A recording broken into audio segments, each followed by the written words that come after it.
ആയിരിക്കും നല്ലത്. കാരണം പ്രായം എത്രയാണെന്ന് ചോദിക്കുന്നില്ല, പക്ഷെ പക്വത വന്നിട്ടില്ല.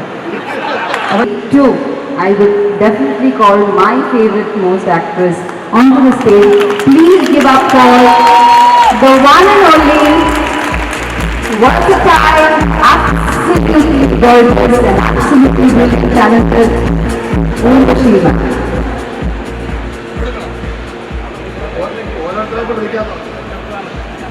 ദുബായ്, അയ്യറിൽ ദുബായ് അതെല്ലാം മാറിയിട്ട് ഇപ്പം അയ്യറിൽ അറേബ്യ എന്നാണ് മാറ്റിയിരിക്കുന്നത്. ഇതിൻ്റെ ഒരു പാട്ട് നിങ്ങൾക്ക് വേണ്ടിയിട്ട് ഞാൻ വാക്കാൽ ഔപചാരികമായിട്ട് റിലീസ് ചെയ്യുന്നു. പാട്ട് നിങ്ങൾ കാണുക. ഞാൻ പിന്നെ നിങ്ങളോടൊപ്പം സ്ക്രീനിൽ കാണും. Thank you so much.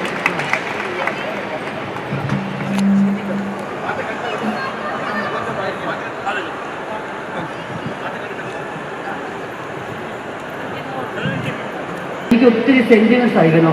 അവസാനം ധ്യാനം മുകേഷോട്ടൊക്കെ കളിയാക്കും, ഉർവശി ഷൈലിനെ വളർത്താൻ കൊണ്ടുപോകാൻ മദ്രാസ്. കാരണം എൻ്റെ മോനും ഇതിനും തമ്മിൽ വലിയ വ്യത്യാസമില്ല, ചേഷ്ടകളൊക്കെ കാണുന്നത്. അവൻ 9 വയസ്സായി, അവൻ കുറച്ചുകൂടെ അച്ചടക്കമുണ്ട്. ആ ഒരു വ്യത്യാസമേ ഉള്ളൂ. ഒരു ചെറിയ അച്ചടക്കം അവനുണ്ട്. ഇത് ഉണ്ടാവും. റൈറ്റ് ക്ലബിൽ വന്നവന് എന്തായാലും എനിക്ക് അവിടെ ചെന്നെത്തേണ്ട കേട്ടോ, കൊട്ടാരക്കര ചെന്നെത്തേണ്ടതാണ്.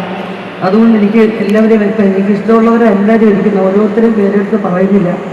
എല്ലാവരുമായിട്ടും കുറേ നാളിന് ശേഷം സന്തോഷമായിട്ടൊരു പടം വർക്ക് ചെയ്തു. പിന്നെ സിനിമ നിരന്തരമായി ചെയ്യണം, തുടർച്ചയായി ചെയ്യണമെന്ന് ആഗ്രഹിക്കുന്ന ഒരു പയ്യനാണ് വിക്കി.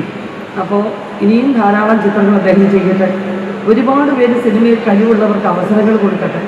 ധാരാളം പേര് പുതുമുഖങ്ങൾ വരട്ടെ.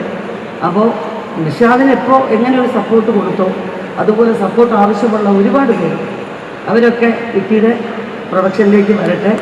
പുതിയ സിനിമകളുടെ പ്ലാനിങ്ങിലാണ്.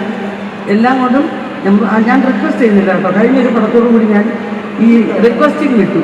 നല്ല പടമാണ്, കാണാൻ വരണേ, നല്ല പടമാണ്. അതൊക്കെ നിങ്ങൾ തീരുമാനിക്കുക. കാരണം ബുദ്ധി ഉണ്ടാക്കാം, നമുക്ക് ഉർവശിയുടെ സിനിമയോട് കുറച്ച് ബുദ്ധി ഉണ്ടാക്കാം വരും എന്നും പറഞ്ഞ് ആരും ഒരു തിയേറ്ററിൽ പോകാൻ പോകുന്നില്ല. നിങ്ങളുടെ സമയം പോകാനാണ് വരുന്നത്. സമയം നല്ലോണം ആസ്വദിച്ച് കാണാൻ പറ്റുന്നുണ്ടെന്ന് തോന്നുമെങ്കിൽ വീണ്ടും കാണുക. നിങ്ങൾ വേണ്ടപ്പെട്ടവരോട് പറയുക. ഇഷ്ടപ്പെട്ടാൽ അനുഗ്രഹിക്കുക, പ്രാർത്ഥിക്കുക. എല്ലാവർക്കും നന്ദി.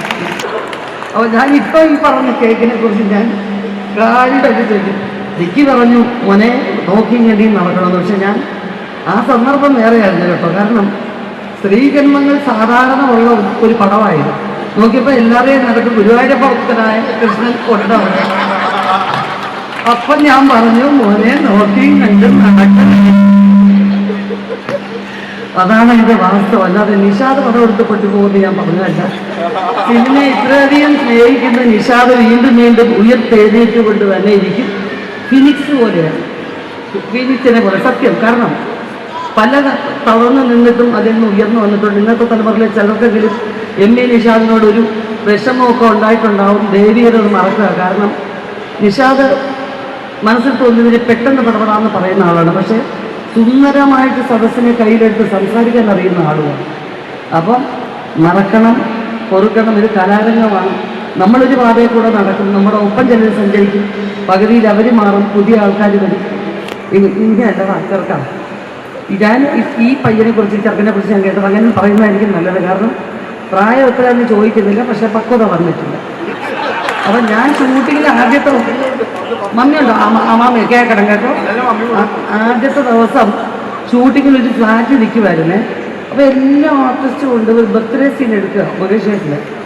അപ്പോൾ ഞങ്ങളെല്ലാവരും കേക്കൊക്കെ കട്ട് ചെയ്യുന്നു. എല്ലാവരും ദുബായാണ്, മറ്റൊരു വ്യക്തിയുടെ വീടാണ്. അപ്പം നമ്മൾ അച്ചടക്കം പാലിച്ചിരിക്കണമല്ലോ. ഞാൻ നോക്കിയപ്പോൾ ഈ ചെറുക്കം മാത്രം ആ സോഫയുടെ വിളിമ്പി കയറിയിരിക്കുന്നു. ഡയറക്ടർ അവിടെ പൊസിഷനൊന്നും കൊടുത്തില്ല. എല്ലാവരും മര്യാദയ്ക്ക് നിൽക്കുമ്പോൾ കുരങ്ങൂട്ടി കയറി ഇരിക്കുന്ന പോലെ അതിൻ്റെ മേളിൽ കയറിയിരിക്കുക. എൻ്റെ ശ്രദ്ധ മുഴുവൻ ഇവനിലോട്ടാണ്. പിന്നെ അങ്ങോട്ട് വീഴുവോ ഇങ്ങോട്ട് വീഴുവോ. അന്ന് മുതൽ ഇന്ന് വരെ ഞാൻ ദുബായി കിട്ടുന്ന ചട്ടിച്ചോറൊക്കെ കുഴച്ച് ഞാൻ കഴിക്കാമെന്ന് പറഞ്ഞ് വെക്കും. മോനെ ഇത്തിരി കഴിക്കുന്നതാന്ന് പറയും. ചട്ടിയോടെ ഇവരെ എടുത്തോണ്ട് പോകും. അപ്പം എൻ്റെ ഒരു പെറ്റായിരുന്നു. ഞാൻ പറഞ്ഞ അവൻ കഴിക്കും. ബാക്കി ആര് പറഞ്ഞാലും ഈ കേക്കും ജ്യൂസ് പൊട്ടിങ്ങനെ നടക്കും ചാടിച്ചാൽ.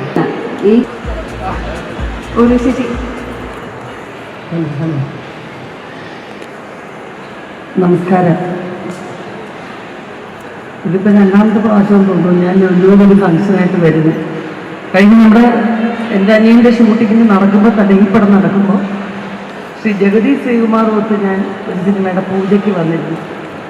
അപ്പം ഞാൻ മുമ്പൊക്കെ പറഞ്ഞിരുന്ന കാലത്ത് ആദ്യം പൂജ ചെയ്തു, എന്നിട്ടും മ്യൂസിക് റെക്കോർഡ് ചെയ്യും. അത് കഴിഞ്ഞാൽ ചിലപ്പോൾ അന്ന് തന്നെ ഷൂട്ട് തുടങ്ങും വേറൊരു ഭാഗത്ത്. അങ്ങനെയൊക്കെ ആയിരുന്നു. ഇതിപ്പോൾ നിങ്ങൾ നിങ്ങളുടെ എൻ്റർടൈൻമെൻറ്റ് ഷോപ്പിങ്ങിന് വന്നിരിക്കുന്ന സ്ഥലത്ത് നിങ്ങളെയൊക്കെ വിളിച്ചു നിർത്തി നടത്തുന്ന ഒരു ചടങ്ങ് വരെ എത്തിയിരിക്കുന്നു. അത്രയും ലേറ്റസ്റ്റ് സിനിമാ ചടങ്ങുകളൊക്കെ. എന്തായാലും ശബ്ദം അടച്ചതാട്ടോ. മദ്രാസിൽ വെള്ളപ്പൊക്കത്തിൽ ഒച്ച അടച്ചിട്ട് ഇതുവരെ ശരിയായില്ലെങ്കിൽ മമ്മൂക്കയ്ക്ക് ഡബ് ചെയ്യാൻ പോകാൻ തോന്നി. എപ്പോൾ ശരിയാകുമെന്ന് അറിയത്തില്ല. ഷൂട്ടിങ് കഴിഞ്ഞ് നേരെ ഇങ്ങോട്ട് പോകുന്നു. ഇനി കുറച്ച് പടങ്ങളും ബുദ്ധിമുട്ടൊക്കെ വരുമ്പം മമ്മൂക്ക പിന്നെ വേറെ നമ്മുടെ ഞാൻ അലൻസിയറിനെ വിളിക്കുന്ന പെരേര എന്നാണ്. അത് ബിജു മേനോൻ അവർക്കൊക്കെ ഡബ് ചെയ്യാന്നുള്ളത് പ്രതീക്ഷ. എന്തായാലും അധികം ദീർഘിപ്പിക്കണം. ഒപ്പടാണ് നിഷാദിൻ്റെ വരാൻ പറഞ്ഞ എനിക്കൊരു ബലത്തിൽ നീ മര്യാദയ്ക്ക് ഇവിടെ നിൽക്കാൻ വേണ്ടി അവിടെ വന്ന് നീ ചാടും. നിഷാദ് എൻ്റെ സ്വന്തം ഒരു സഹോദരനെ പോലെയാണ്. കാരണം എന്നെക്കാൾ കൂടുതൽ എൻ്റെ ഭർത്താവ് നീ സിബ്ലിങ്സ് അല്ല, നീ എൻ്റെ ഡയറക്റ്റ് അല്ലാതെ സിബ്ലിങ്സ് ഇങ്ങനെ ചുമ്മാ ഇരിക്കണം പറഞ്ഞു തീർക്കട്ടോ. അപ്പോൾ നിഷാദിൻ്റെ പടത്തിൽ ഇതിന് മുമ്പ് ഞാൻ അഭിനയിച്ചിട്ടുണ്ട്. ഇങ്ങോട്ട് റിക്വസ്റ്റ് ചെയ്യുക അല്ലെങ്കിൽ പറഞ്ഞു കഴിഞ്ഞാൽ നമുക്ക് നിരസിക്കാൻ പറ്റാത്ത ഒരു പ്രതിഭയാണ് അദ്ദേഹം. ഇപ്പോൾ കേക്കിൻ്റെ കാര്യം വിക്കി പറഞ്ഞില്ലേ, അതുപോലെ തന്നെ